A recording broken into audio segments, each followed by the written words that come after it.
To understand Frank Herbert's Dune, you must understand that it is not a story about the future of technology. It is a story about the future of biology. Unlike Star Wars or Star Trek, the Dune universe has banned all computers. There are no robots, no AI, and no aliens. Instead, humanity has evolved into specialized schools: the Mentats, human computers; the Bene Gesserit, political manipulators; and the Spacing Guild, navigators. This video breaks down the 15,000-year history that leads to the rise of Paul Atreides and the terrifying future that follows him. The history of Dune begins with an event known as the Butlerian Jihad. Thousands of years before the first book, humanity was enslaved by thinking machines. The Jihad was a crusade to destroy all artificial intelligence.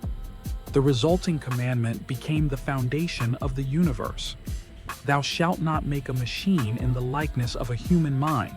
This is why the Dune universe looks feudal. Without computers to calculate space travel, they needed a biological solution.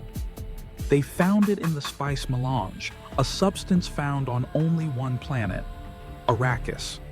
Following the Jihad, the universe organized into a tense political tripod known as the Faufreluche system. The Emperor, House Carino, the political ruler; the Landsraad, the noble families, like Atreides and Harkonnen, who checked the Emperor's power; the Spacing Guild, the economic monopoly that controls all travel. Operating in the shadows is the Bene Gesserit sisterhood. For 90 generations, they have been manipulating bloodlines to create the Kwisatz Haderach, a super being capable of bridging space and time. They intended this being to be controlled by them. They were wrong. This brings us to the events of the main novels. Paul Atreides is the unplanned result of the Bene Gesserit breeding program. When House Atreides is betrayed on Arrakis, Paul escapes into the desert. Exposure to massive amounts of spice awakens his prescience, the ability to see all possible futures. He realizes that humanity is stagnant and dying. To survive, the universe needs a chaotic reset.